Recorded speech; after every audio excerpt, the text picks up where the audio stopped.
Buenos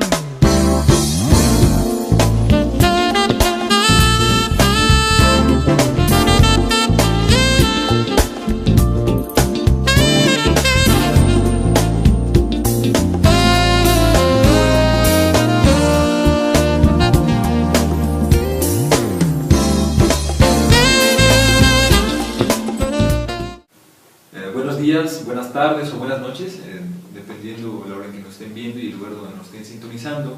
El día de hoy regresamos aquí a Yo Soy Animalo, en su podcast, con una temática que no hemos abordado anteriormente y la cual es muy novedosa, sobre todo por la reciente regulación de lo que ha sido el tema, ¿no? Es un tema que ha sido, estamos en el año 2012, finales del año 2012, y es un tema que tiene poco que se ha implementado en las últimas regulaciones. Vamos a hablar un poco del protocolo de Nagoya y su suplemento, Kuala Lumpur, y para ello pues, nos encontramos con el doctor Cristian. Él puede comentarnos un poco más sobre su formación, sobre sus áreas de interés y sobre los temas que actualmente está trabajando. Gracias. Bueno, primero que nada, gracias por la invitación. Es un gusto estar acá, platicar sobre un tema que me apasiona, que es bioseguridad. En particular vamos a hablar sobre la responsabilidad que resulta del uso de organismos genéticamente modificados. Es un área en la que ya le dediqué por mucho tiempo mi atención, desde la parte profesional, que trabajé en la Comisión Nacional de Biodiversidad, CONABIO, y en la Secretaría de Medio Ambiente y Recursos Naturales, en Marnat, en ambos lugares atendiendo preocupaciones del sector ambiental en relación a la bioseguridad y otros temas que tienen que ver con biodiversidad. También desde el punto de vista académico, el área de biodiversidad de hecho ha sido la constante de lo que he hecho académicamente. En la parte de bioseguridad fue el tema de la maestría, por ejemplo, el principio precautorio y cómo interactúa con el régimen internacional de comercio, las limitantes que puede ofrecer esas reglas y esas obligaciones. Y ya a nivel de doctorado fue de nuevo una sobre bioseguridad, sobre la controversia europea y americana en el sentido amplio, ¿no? Argentina, Canadá y Estados Unidos en contra de la moratoria en la Unión Europea sobre transgénicos, y era de nuevo analizar en el contexto de medio ambiente y comercio este tema. Entonces es un tema en el que ya le he dedicado mucho de mi formación profesional y académica. Es un gusto entonces estar aquí con ustedes y platicar sobre esto. Bueno, y yo creo que para empezar a abordar el tema, pues hay que contextualizarlo, ¿no? ¿Cómo es que empieza a surgir estos acuerdos sobre el uso de los materiales genéticos, sobre la soberanía de los mismos, cómo se empieza a regular este trabajo y finalmente cómo se empieza a implementar los instrumentos, ¿no? Los protocolos internacionales? Entonces, para los podescuchas que se estén familiarizando, nosotros también no tenemos mucho que estamos familiarizando con estos temas, que son sumamente interesantes por la relevancia que están cobrando hoy en día. Esto lo vamos a ir aterrizando con respecto a lo de productos transgénicos, no alimentos transgénicos, pero sería importante dar como un panorama de cómo es, cuáles son los antecedentes en los que nos vamos a estar moviendo esta legislación de lo que se está basando. Sí. Bueno, un contexto muy amplio sería empezar en Estados Unidos, ¿no? Que es donde surge más claramente la investigación que da la pauta a las reflexiones ético-jurídico-sociales, ¿no? Y aquí es volver a los 70s, a finales de 1970, mitades, 1975, 1974 en particular, se da por primera vez un gran avance. Los científicos en Estados Unidos se dan cuenta que pueden modificar los microorganismos a nivel genético, y eso los hace pensar que esto tiene unas implicaciones que no habían previsto. Era un nuevo escenario para la humanidad, un nuevo escenario para la ciencia, y entonces da origen a una carta que un científico manda a Science, donde hace dos cosas: convoca una reunión, entonces es la como mítica reunión de Asilomar, y llama a una moratoria. Entonces, curiosamente, la primera respuesta que hay en materia de bioseguridad, en materia de biotecnología moderna, es una moratoria. Una moratoria llamada por los propios científicos, en tanto que para dar tiempo y espacio a que hubiera una discusión más amplia y bueno, Asilomar fue también famosa por eso, porque fue un ejercicio de autorregulación, pero también porque fue un ejercicio interdisciplinario muy, muy amplio. Incluyeron no solamente a los biotecnólogos, a los biólogos moleculares, a los químicos que tenían que ver desde el punto de las ciencias naturales, pero también a periodistas, también a abogados, también a ciencias sociales. Entonces fue un ejercicio muy interesante. A partir de ahí el gobierno sí reacciona, bueno, los institutos nacionales de salud sacan unas directrices y entonces es como de alguna manera sienten que está regulada la actividad y entonces se animan a seguir adelante. En ese momento era una preocupación muy, muy confinada. ¿Por qué? Porque solamente veían la posibilidad del microorganismo modificarlo, y entonces la preocupación era la gente que trabaja en el laboratorio, qué es lo que les puede suceder a ellos, ¿no? Y sí la idea de contención, o sea, de evitar que ese microorganismo genéticamente modificado saliera del laboratorio, pero no era la preocupación ambiental, porque esa no era donde la tecnología y lo que ellos prevían en ese momento iba. Entonces, pero fue el primer gran evento, ¿no? Y tiene muchas cosas que reflexionarse a partir de ese evento. El segundo punto también que es súper importante en todo esto es la reunión de Río, la cumbre de Río, donde se llega a un consenso después del informe famoso de ¿cómo se llama el convenio de biodiversidad? No, el informe Brundtland. Sí, exacto, Brundtland, exacto, que es el que por primera vez da las ideas, el marco conceptual para poder avanzar hacia una noción de desarrollo sustentable, hacia sentar las bases de no podemos seguir creciendo de manera ilimitada, tenemos que limitarlo de alguna manera y tomar en cuenta los ritmos de la naturaleza y esta parte de la recarga natural. Recordemos que por esos años no estaba muy presente estos informes que hablaban de los límites del crecimiento, ¿no? Trabajo de este informe Brundtland, y hay otro que se nos ha olvidado un nombre, tal vez encontremos también sus antecedentes, ¿no? En el trabajo del Club de Roma, que también había empujado mucho esta idea de que pues la cuestión del desarrollo económico debería tener unas bases que fueran terrenales, ¿no? No una idea que estar alejada de la capacidad de reproducir la vida de la misma Tierra, ¿no? El mismo planeta.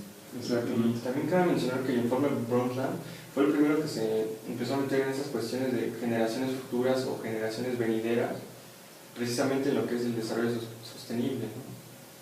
De crear las condiciones para satisfacer las necesidades del presente, pero preveniendo las que pudieran ser de las generaciones futuras, como tú lo mencionabas, ¿no? Sí, que éticamente es una evolución muy importante, ¿no? Preocuparte no solamente por el presente, sino por las personas presentes, sino por alguien que todavía no existe. Exactamente. Entonces eso sienta las bases, el informe, para que se reúnan en la cumbre de Río, entonces, que es el gran evento que cambia la concepción del derecho ambiental internacional y genera la conciencia en muchos gobiernos, en muchos tomadores de decisión, y a partir de ahí en la cumbre de Río es que se adopta, bueno, el trabajo empezó mucho antes, pero en la cumbre de Río se adopta el Convenio de Diversidad Biológica en 1992. Es ahí donde para entonces ya se había planteado la posibilidad de no nada más modificar organismos, microorganismos, sino además plantas, sino además animales. Entonces eso abre toda una nueva reflexión sobre qué pasa porque el microorganismo estaba hecho en la preocupación anterior era solamente el laboratorio, y acá es lo voy a soltar, lo voy a liberar para la planta, el animal. Entonces la reflexión es totalmente diferente. Entonces toma un gran rol, un gran espacio de la discusión, la preocupación de que el medio ambiente, en el sentido de la biodiversidad, debía ser cuidada ante diferentes tipos de amenazas, ¿no? Que estaban siendo identificadas. Y la biotecnología en ese momento fue identificada como los productos de la biotecnología, en el sentido de los organismos modificados, genéticamente se veían como una clara fuente de riesgos, ¿no? En ese momento hubo un mismo ejercicio de tratar de balancear los riesgos con los beneficios, por ejemplo, y dio las bases para ciertos artículos del Convenio de Diversidad Biológica que entra en vigor hasta 1993. México participó en estas negociaciones, firma el convenio en 92, entra en vigor para nosotros en 93, precisamente porque México participó en estas negociaciones. Eso influye en la política y en el marco nacional. Entonces la LEGEPA es también producto de todas estas reflexiones internacionales. La CONABIO es creada por esas épocas, ¿no? El tema de la biodiversidad empieza a agarrar un gran auge porque hoy es algo que no se había valorado, que no se había dimensionado cómo es importante, fundamental, ¿no? La diversidad genética, la biodiversidad, tanto para cuestiones de seguridad alimentaria, ¿no? Como para servicios ambientales. Así es. Y la revaloración de los recursos naturales por parte de los países en desarrollo también, ¿no? Sí, hay una reflexión ahí geopolítica muy interesante. La cumbre de Río y el informe y los tratados que surgen de ahí ya reflejan una clara división entre norte y sur, ¿no? Entre posicionamientos. Y eso es también importante y se va reflejando de alguna manera en todos los instrumentos que fueron surgiendo a partir de ahí. Se sientan entonces las bases para... Bueno, y es una maduración que viene de más atrás. Por ejemplo, si uno piensa que el CBD, una de las cosas que hizo, que rompió paradigmas, fue decir los países tienen la soberanía sobre sus recursos. Sí, el famoso artículo 15 que está empezando a regular. Exactamente. Entonces, no es un concepto de propiedad, porque no hubiera podido haber consensos con un concepto de propiedad, porque cada país sí maneja el concepto de propiedad de una manera diferente, tiene distintas tradiciones jurídicas, pero lo que podían estar de acuerdo era la parte de soberanía sobre los recursos. Si tiene la soberanía, sigue por consecuencia la propiedad. Entonces, es una manera, un espacio común, y eso venía de las resoluciones de la Asamblea General de las Naciones Unidas, ya se venía reafirmando ese principio. Entonces, es un principio que por primera vez se refleja. O sea, es un ejemplo clásico de cómo el derecho suave se convierte en derecho duro, ¿no? Avanza a través de resoluciones de las Naciones Unidas en este caso, en el que va reflejando pues si lo ponemos así, esa costumbre, ¿no? Ese opinio juris, ¿no? Ese literata conceptudo es en la parte de que se repite, ¿no? Un pronunciamiento, el opinio juris en el sentido de sí, y creemos que esa repetición signifique que es la soberanía sobre los recursos, ¿no? Entonces el CBD rompe también eso, en el sentido de por primera vez se pone en un tratado internacional este asunto.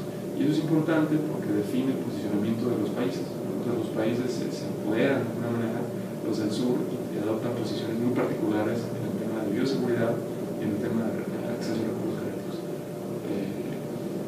Y bueno, pasaron pues, muchos años para que entonces había unos pocos artículos en el CBD que hablaban de los riesgos y de los beneficios de la biotecnología.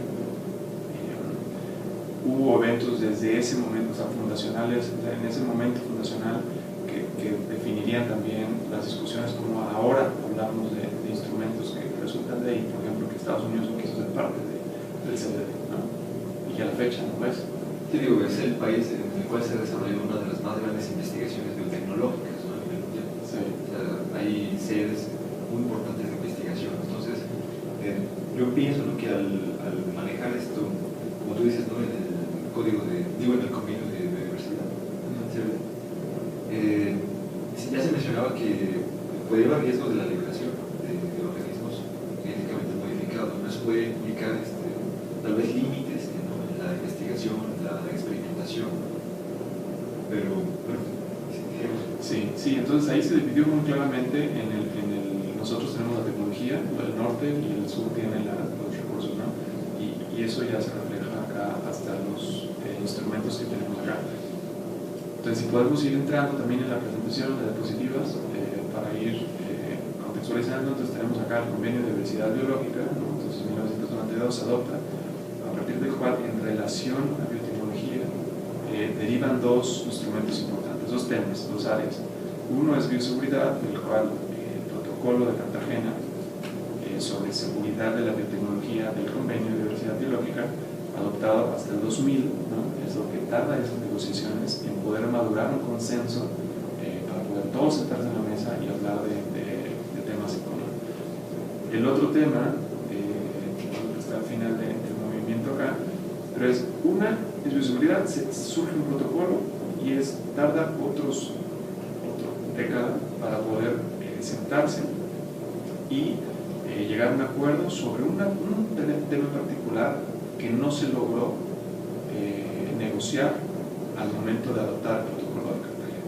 En una preocupación de los países en desarrollo, se fue dejando por cuestiones estratégicas y por estrategias de unos y faltas de experiencia de otros, y también por falta de consenso, que es una cuestión muy objetiva. Se fue empujando, se acabó el tiempo y lo único que pudieron incluir es una cláusula habilitadora.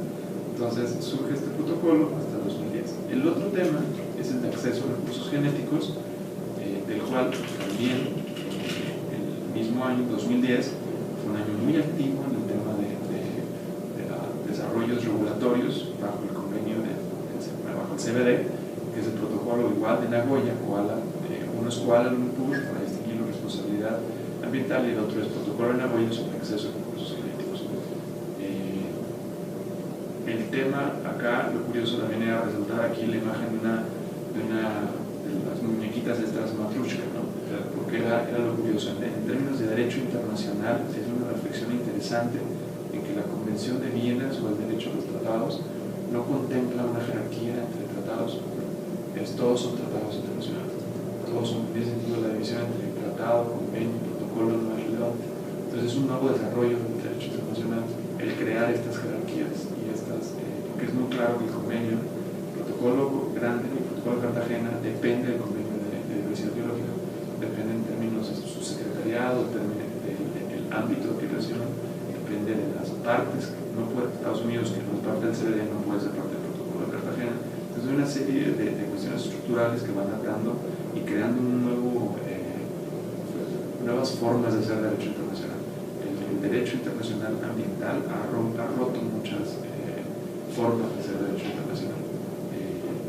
Y el protocolo de bioseguridad es un ejemplo de ello. El ejemplo es en el sentido de normalmente en el tema ambiental sucedió un desastre, ¿no? Sucedía Bhopal, sucedía el derrame de petróleo, sucedían cosas así que entonces reaccionaban los gobiernos y había un desarrollo, ¿no? Y con el protocolo de Cartagena se reaccionó antes de ocurrir un daño, ¿no? Entonces es una aplicación muy evidente del principio precautorio, ¿no? Todavía no tengo la certeza de que eso va a suceder, pero de que tomo una decisión de política pública y en este sentido de adoptar una regulación internacional. Y en ese sentido, protocolo de protocolo, por eso es una broma que hacen los negociadores en las muñequitas de la trucha, ¿no? Que vas abriendo y creando más protocolos en este fenómeno, ¿no? Esto es nada más para contextualizar dónde está el protocolo suplementario, ¿no? Que se llama suplementario, que es del protocolo, que es a su vez del convenio. Las ideas, que bueno, ya más o menos mencionamos algunas, el convenio de diversidad biológica, cuando se adopta el reconocimiento de que la diversidad biológica tiene un valor incalculable para las generaciones futuras, no nada más para los presentes. Entonces toda esta reflexión que ya decíamos, ético, jurídico, ambiental, que empieza a introducir esos pilares, ¿no? El desarrollo sustentable, que no tan articulado como ahora lo vemos, ¿no? O sea, son construcciones que se han ido haciendo en perspectiva, ¿no? De los famosos 3 pilares del desarrollo sustentable, pero sienta esas bases, ¿no? Fuertes. Y el reconocer que hay una amenaza grave, pues, al mismo tiempo que hay un gran valor en esos recursos, en ese capital, que ahora, por ejemplo, ¿no? Conavio habla del capital natural, ¿no?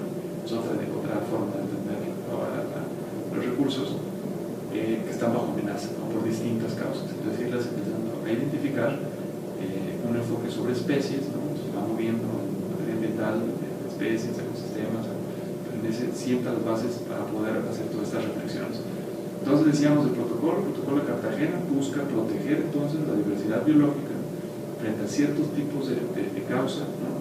De amenaza, de fuente de amenaza, que en este caso se plantea como riesgos, no daño, sino riesgo, ¿no? Que es un concepto muy diferente, ¿no?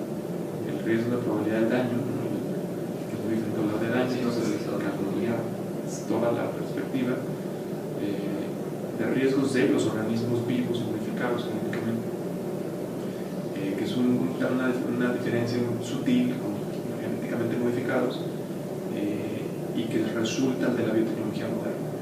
El CBD ya contenía una definición de biotecnología, el protocolo de Cartagena contiene la de biotecnología moderna, ¿no?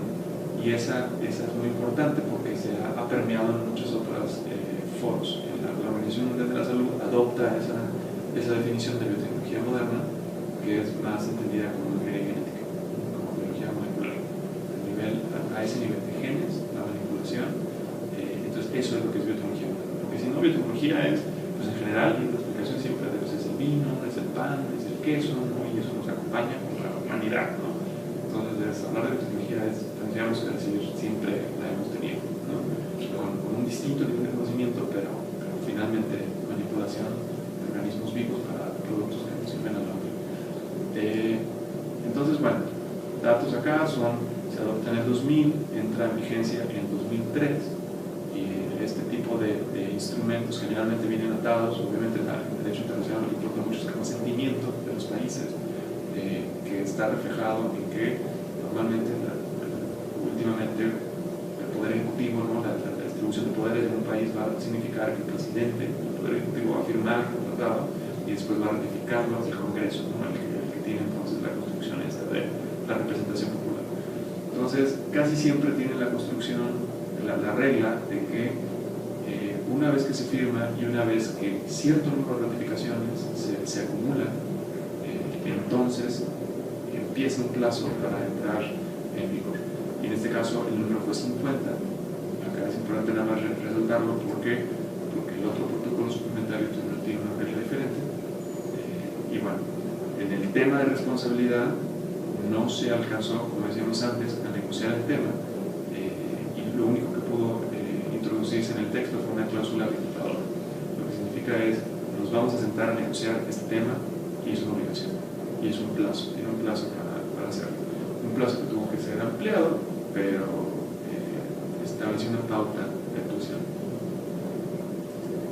Entonces, el protocolo de Nagoya Kuala Lumpur se adopta aquí se usan muchos acrónimos, ¿no?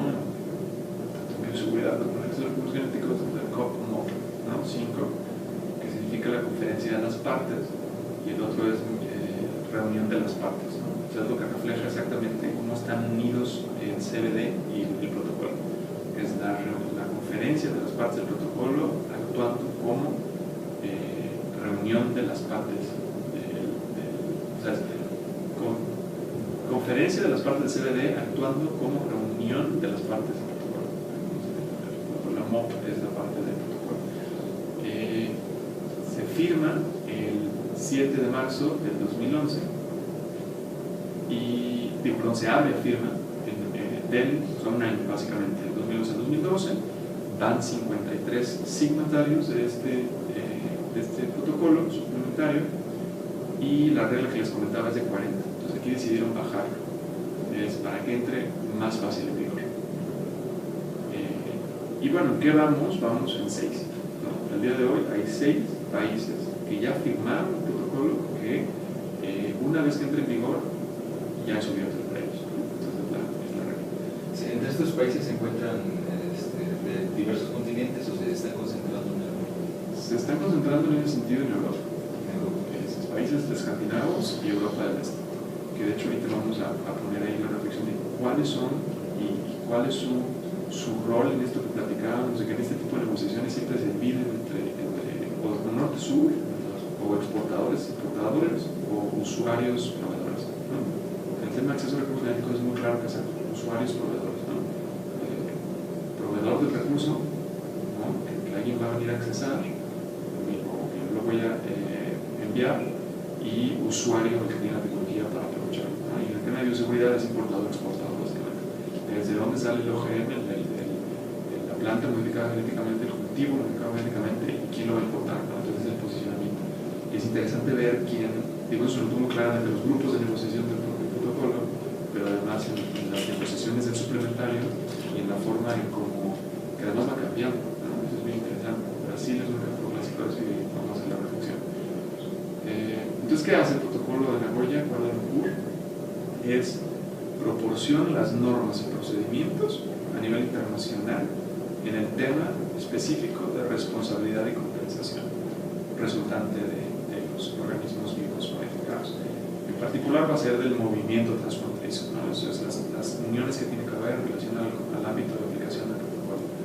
Entonces, pues bueno, una serie de artículos, 21 artículos, en los que se desarrolla una serie de temas, unos institucionales, por ejemplo, cómo funciona la conferencia de las partes, dónde está el secretariado de este protocolo.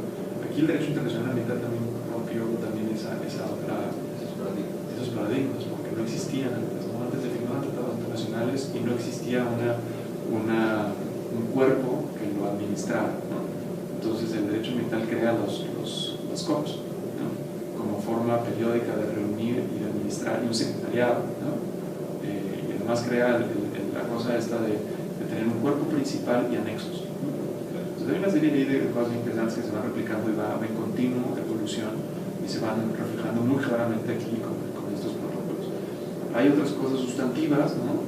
Como la parte de medidas de respuesta, cuál es el ámbito, las definiciones que suelen tener un rol muy importante. En este caso va a ser crucial la parte de definiciones porque introduce nuevos conceptos, ¿no? Conceptos que no existían antes, no había consenso sobre ellos y nosotros como país también es importante que jaláramos ahí esas reflexiones, esos consensos. Entonces, a mí me gustaría centrarme en tres aspectos, que serían, uno, los términos comerciales utilizados, ¿no? Las definiciones de los conceptos; dos, la parte de medidas de respuesta; y luego la parte de aplicación y la relación que tiene con la responsabilidad civil. Muy rápidamente en este tema lo que empezó a suceder es que había dos enfoques, ¿no? Se veía la responsabilidad en ese sentido ambiental, relacionada a organismos genéticamente modificados. Podía ver desde un punto de vista administrativo, el enfoque administrativo que llamaban, o desde un enfoque civilista. Y bueno, había distintos países, no estaba tan claro que los países del sur fueran civilistas o que los países del norte fueran administrativos. A veces coincidía, pero dependía más bien de sus tradiciones jurídicas, de dónde estaban en esa línea de exportación e importación, en fin. Antes de continuar, quisiera que nos dijeras en México cuántos se han ratificado esos tres convenios y han propuesto reservas o algo por esos instrumentos. ¿O están vías de...? México no, bueno, es parte del CBD, o sea, ratificó el CBD, firmó y ratificó el protocolo de bioseguridad, y firmó y ratificó recientemente también el protocolo suplementario. Entonces, para México son relevantes los tres, y es parte, entonces lo que significa que puede participar en todas las reuniones, tiene voz y voto en ese sentido. Estados Unidos va a las reuniones, ¿no? Aunque no participe, está observado. Exacto, está observado. Entonces, México tiene en ese sentido todos los derechos, ¿no? Que trae todos los protocolos. Exacto. Y bueno, de los términos utilizados son tres, ¿no? Los que voy a llamar la atención sobre estos. Uno es el daño, que no existía consenso sobre cuál es el daño, ¿no? O sea, sí hablamos de un riesgo que puede pasar, la probabilidad de que suceda un daño, pero cuál es el daño, ¿no? Y es la misma reflexión que acá en México siempre fue, ¿no? O sea, el maíz, el origen del maíz, sí, pero ¿qué? ¿En qué momento? ¿No? Y ahí será relevante cuando se hibridiza, digamos, una variedad transgénica con una local, ¿en ese momento de daño o es cuando sucede algo más después? Bueno, entonces es muy importante definir qué es ese daño. Es lo que en muchos sentidos obstaculizó que se avanzara en este tema a nivel internacional y también a nivel nacional, la ley nacional, que era un problemón. Y entonces esto es importante. Entonces, ¿qué fue lo que se logró? Lo que se logra acá es, dice, es un efecto adverso. ¿Sobre qué? Y este es el ámbito, aquí se nota el ámbito de aplicación del protocolo PAPA, digamos, que es la conservación y utilización sostenible de diversidad biológica. Entonces, un efecto adverso ambiental que, y aquí es lo importante, que pueda medirse, es uno, que tenga un referente científico y que tome en cuenta la variación tanto a otras fuentes de afectación y la variación natural, ¿no? O sea, para poder distinguir si algo sucedió porque hubo una interacción biológica con otro organismo que es natural que suceda esa interacción, o es natural que se muera esa población, o sea, alguien se coma a alguien, una cosa así, distinguirlo, ¿no? Entonces eso trae a colación la parte de tienes que conocer cómo estaba antes para poder definir después qué fue lo que pasó en relación con este producto. Y la parte de que sea significativo, ¿no? Entonces estos son los elementos que se puedan medir, dice, o de otro modo observarse, referencias científicamente establecidas, que las reconozca la autoridad y que tengan en cuenta estas variaciones. ¿Y qué es significativo? Entonces hace también una lista de características, que es cambio a largo plazo, amplitud de los cambios y se reduzcan la capacidad, y aquí por ejemplo es interesante también que ya hable de bienes y servicios, ¿no? Ambientales, en ese sentido. Entonces habla una combinación de varios temas, ¿no? Es de componentes de la diversidad, servicios ambientales, en fin, es una construcción muy interesante. Y bueno, que la amplitud también del efecto adverso en la salud humana, ¿no? Que siempre fue un tema que siempre estaba flojo, ¿no? Que si este tratado exclusivamente ambiental o también puede considerarse la salud, ¿no? Los dos están íntimamente relacionados, hay factores ambientales que afectan la salud y así es como se construyó, ¿no? La relación. Y por eso siempre hay una constante referencia.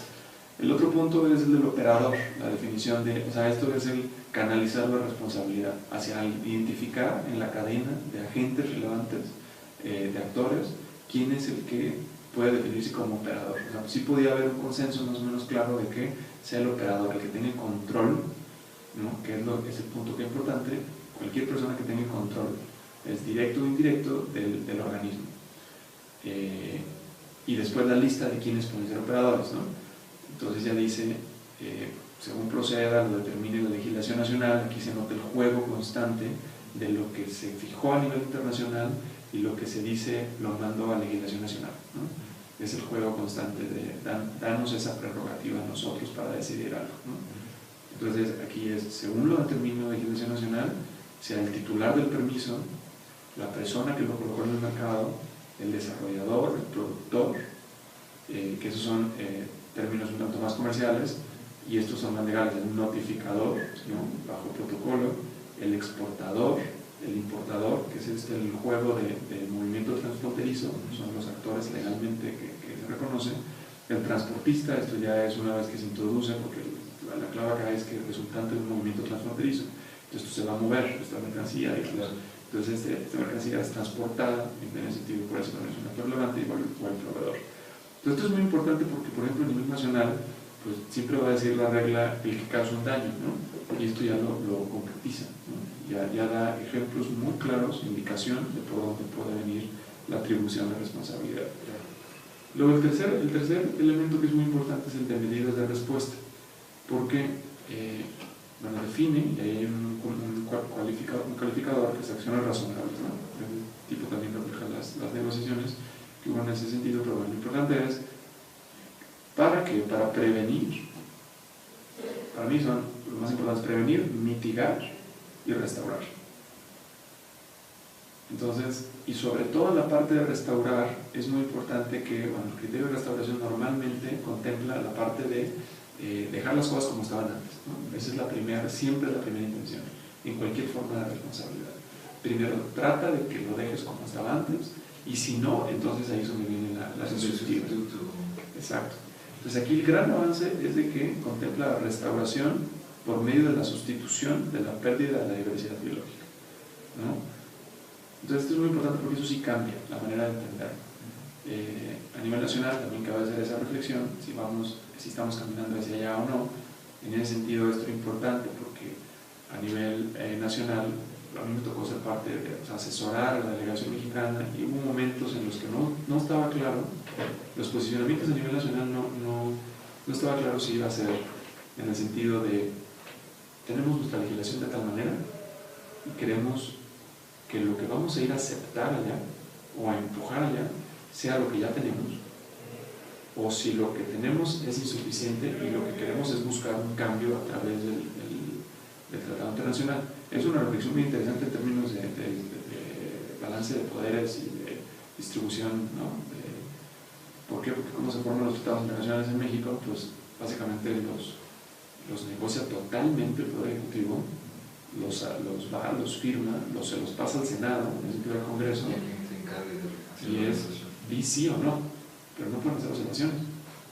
No participan generalmente los senadores en la negociación. Entonces, en realidad es una forma, y si uno lo relaciona con el artículo 133 constitucional, que la jerarquía de los tratados está por arriba de todo el aparato de legislación, en ese sentido, de las propias leyes que hace el Congreso, ¿no? Y si entonces está legislando, ¿no?, de una diferente vía el Ejecutivo. Entonces, tuve una serie de cuestiones muy interesantes que son importantes de ver qué es lo que entiende la delegación, ¿no?, qué es lo que está haciendo en términos de cambio normativo. Entonces, no quedaba claro.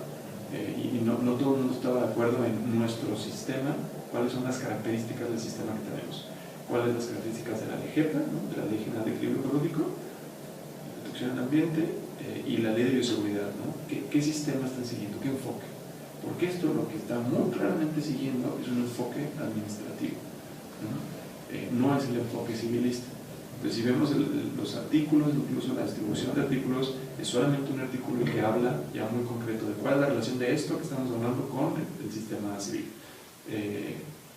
Y entonces, esto refleja el enfoque administrativo. En algún momento, entonces, dentro de la delegación mexicana hubo que definir, ¿no?, ¿empujamos ese enfoque administrativo o queremos un enfoque civilista? Y al principio yo creo que iba por un enfoque civilista, porque era un enfoque que era compartido más o menos de manera homogénea entre muchos países en desarrollo, en el sur.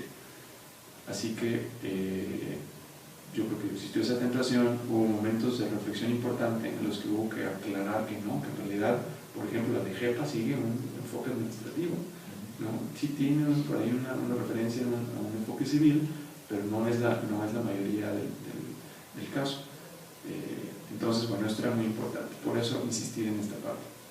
Ahora, tratar de contextualizar también lo que el protocolo significa en términos de quién hace biotecnología, quién produce en este sentido. Y aquí hay que recordar que todo tratado internacional es influenciado por, o sea, el término que es muy interesante, el framing que tiene en inglés, ¿no?, que es el planteamiento original de un problema que define cómo se va a seguir desarrollando un tema, es muy importante.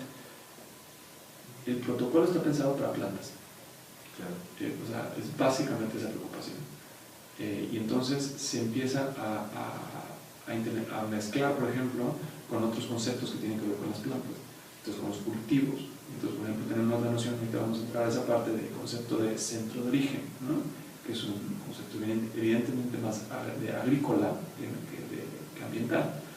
Entonces, esta diapositiva lo que hace es dónde están los productores de cultivos biotecnológicos. Entonces, esta es una organización, bueno, este es el gobierno, pero está basada, la diapositiva, pero está basada en el ISA, ¿no? Y ellos año con año sacan unas estadísticas de cuántas hectáreas de qué cultivo está produciendo cada país, que por mucho tiempo eran las referencias constantes, y si uno abre un artículo en una revista especializada, arbitrada, normalmente va a ser la referencia, ¿no? Y era algo casi que no se cuestionaba. Y de hecho es muy interesante cómo se va cuestionando todo tipo de evidencia y conocimiento de esto de biotecnología, porque eso ya es cuestionado actualmente.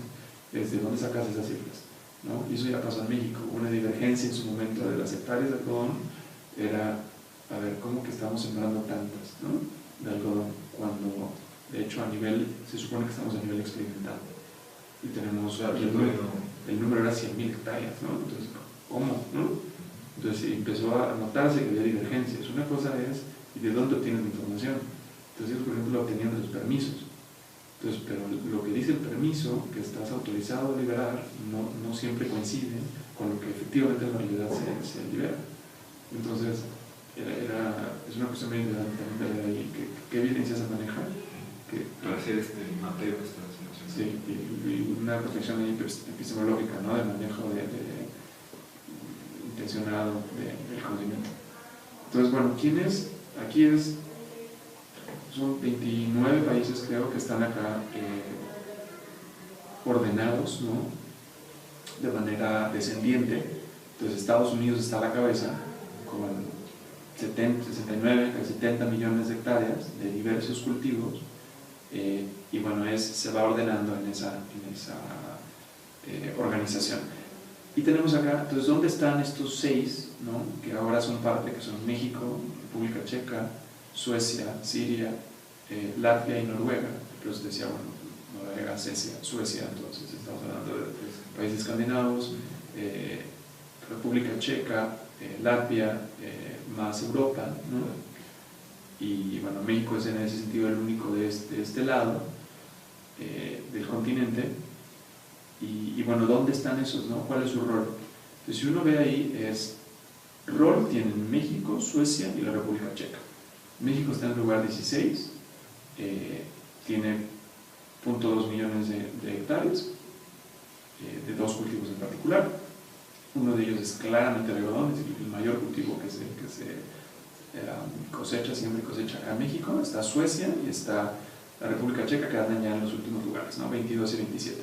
Entonces, estos son de producción, ¿no? Esto no necesariamente significa que sean los exportadores. Entonces, esto ya es una reflexión interesante, porque estos son importadores los que están notificando el protocolo suplementario. Entonces, aquí se puede pensar en términos de preocupa a los que están recibiendo la tecnología qué va a suceder en caso de que algo salga mal, ¿no? Esa es una simplificación bárbara, pero es una manera de verlo, ¿no? Porque se reflejaba en las negociaciones esa preocupación. Voy a ser el conejillo de indias de la tecnología, ¿no? Se establezca bien la responsabilidad y quién puede ser responsable. Sí, exacto. Y del otro lado va a ser, ¿por qué? Me vas a desincentivar, ¿sí? Por eso unas reglas muy fijas, muy amplias, muy ciertas. Entonces vas a casi cualquier cosa vas a ser responsable, entonces vas a matar sí a la parte comercial, pero también a la parte científica, ¿no? Entonces se empieza a complicar. Bueno, la otra aquí es, de los 3 exportadores, hay que ver este punto, los mayores exportadores son 3, ¿no? Actualmente, que no son los mismos, por ejemplo, cuando empezaron las negociaciones. Cuando empezaron las negociaciones estamos hablando de Estados Unidos, Canadá y Argentina. Ahora son Estados Unidos con 69, el segundo es Brasil con 30, entonces ya son los brincos impresionantes, y Brasil de manera muy, muy, muy importante, y después Argentina a 23, ¿no? Entonces Brasil ya da un brinco, ¿no? Como soya transgénica, por ejemplo, ¿no? Puedes relacionarlo con maíz, puedes relacionarlo con el bioetanol, ¿no? El rol que dice bioetanol, la gran vocación de agronegocios, ¿no? De Brasil. Y es curioso porque entonces Brasil también durante las negociaciones empieza a cambiar de rol, porque cuando estaba el CBD se veía a sí mismo como proveedor de recursos, no como usuario, no como el que tenía la tecnología.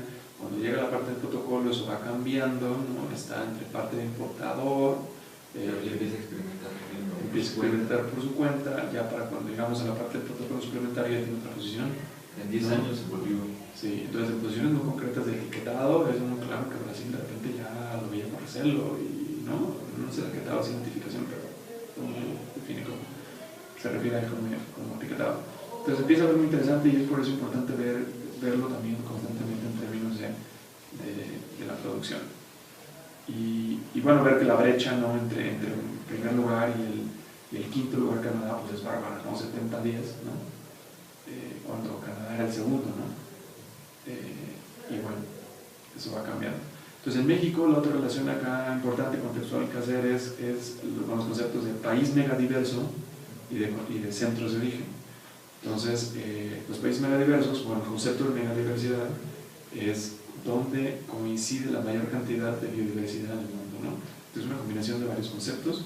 México en ese caso tiene un lugar privilegiado, ¿no? Ya mencionamos en programas pasados con el antropólogo Lucio Lara que pues México está entre los 5 primeros lugares a nivel mundial de diversidad biológica. Casualmente, tal vez no tan casual, los centros de megadiversidad o bueno, de amplia diversidad biológica en México coinciden con los centros de establecimiento de pueblos originarios, ¿no? Así O sea, hay un pequeño mapa que realiza Víctor Manuel Toledo, donde ve que los centros de diversidad, tanto de maíz, ¿no?, como de diversidad de animal, etcétera, etcétera, coinciden, ¿no?, con las zonas donde se han establecido, donde se establecieron y donde siguen establecidos, ¿no?, los pueblos originarios. Exactamente. Que en la parte de lo hace complejo para todos los aspectos, ¿no? Tanto para la parte de acceso a recursos genéticos, ¿no?, de tener consentimiento, por ejemplo, como para la parte de bioseguridad de consulta, ¿no?, la parte de bueno, es como sí, una nueva fase de justamente por esos años, ¿no?, pues se hace el convenio 69 de la OIT, que empieza a regular esto, ¿no?, que da paso a, pues bueno, que a nivel constitucional también se maneje, ¿no?, se busque al menos reconocer, porque no se ha implementado adecuadamente, o no se ha instrumentalizado, no se le ha dado pies y manos todavía a lo que es el derecho a la consulta previa informada, ¿no?, estos mecanismos de los derechos de los pueblos originarios, ¿no? Exactamente. O sea, hay detalles, hay muchos detalles sobre que uno. Sí, por supuesto. Y el otro es, bueno, el de países megadiversos sí es un criterio estrictamente ambiental, ¿no? El otro criterio que decía es el de centros de origen y diversificación, que es el otro corolario ahí, que son diferentes, ¿no?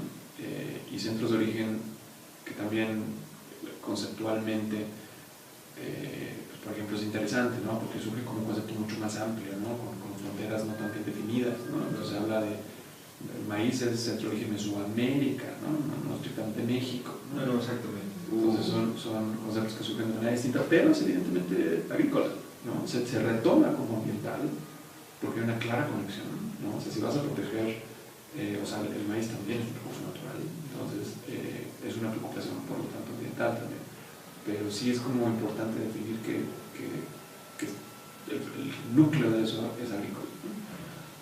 Y bueno, y aquí podemos ver en la diapositiva, en el mapa, bueno, México, por ejemplo, de maíz, en África vas a tener, no sé, cazaba, en China soya, ¿no?, en Irak me parece que es trigo, ¿no? Exacto. Entonces, pero es importante, ¿no?, porque se ha hecho mucho énfasis en que los centros de orígenes de este tipo de cultivos deben de estar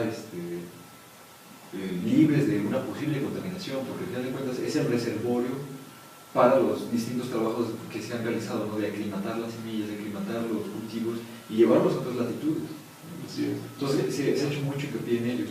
Sí, también como que surgen varias figuras, como la que se toma en lo que es comercio internacional, de la figura de bowls, platos de bowl llenos de espagueti, donde todos están interconectados. Y por ejemplo, en el caso de que México se vea, bueno, ya se vio dañado, por así decirlo, en cuestión de que sus plantas nativas de maíz ya están polinizadas con producto transgénico, ¿no? En este caso generalmente es de Estados Unidos, proviene de Estados Unidos. ¿Y cómo se podría implementar una responsabilidad para Estados Unidos si no forma parte de los protocolos?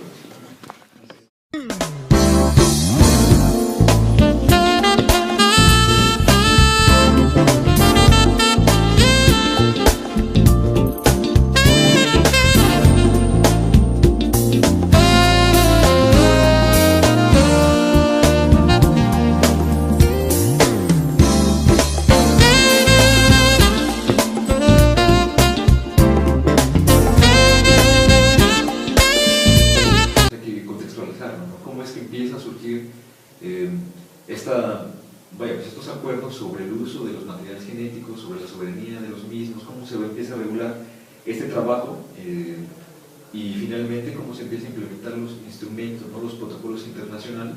Entonces, para los podescuchas que se estén familiarizando, nosotros también no tenemos mucho que estamos familiarizando con estos temas, que son sumamente interesantes por la relevancia que están cobrando hoy en día. Esto lo vamos a ir aterrizando con respecto a lo de productos transgénicos, no alimentos transgénicos, pero sería importante dar como un panorama de cómo es, cuáles son los antecedentes en los que nos vamos a estar moviendo esta legislación en lo que se está basando. Sí. Bueno, un contexto muy amplio sería empezar en Estados Unidos, ¿no?, que es donde surge más claramente la investigación que da la pauta a las reflexiones ético-jurídico-sociales, ¿no? También, desde el punto de vista académico, el área de biodiversidad, de hecho, ha sido la constante de lo que he hecho académicamente, En la parte de bioseguridad fue el tema de la maestría, por ejemplo, el principio precautorio y cómo interactúa con el régimen internacional de comercio, las limitantes que puede ofrecer esas reglas y esas obligaciones. Y ya a nivel de doctorado fue de nuevo una sobre bioseguridad, sobre la controversia europea y americana en el sentido amplio, ¿no? Argentina, Canadá y Estados Unidos en contra de la moratoria en la Unión Europea sobre transgénicos, y era de nuevo analizar en el contexto del medio ambiente y comercio este tema. Entonces es un tema en el que ya le he dedicado mucho de mi formación profesional y académica. Es un gusto entonces estar aquí con ustedes y platicar sobre esto. Bueno, y yo creo que para empezar a abordar el tema, pues el protocolo de Nagoya y su suplemento, Kuala Lumpur, y para ello pues nos encontramos con el doctor Cristian. Él puede comentarnos un poco más sobre su formación, sobre sus áreas de interés y sobre los temas que actualmente está trabajando. Gracias. Bueno, primero que nada, gracias por la invitación. Es un gusto estar acá, platicar sobre un tema que me apasiona, que es bioseguridad. En particular vamos a hablar sobre la responsabilidad que resulta del uso de organismos genéticamente modificados.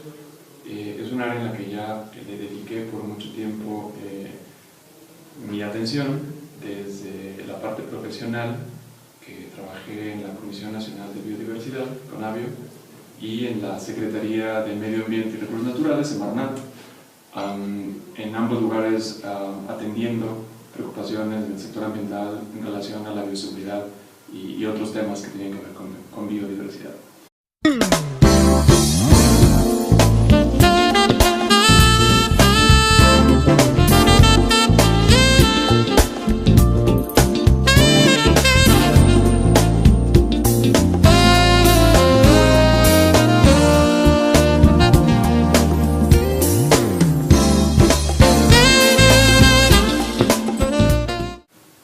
Buenos días, buenas tardes o buenas noches, dependiendo de la hora en que nos estén viendo y el lugar donde nos estén sintonizando.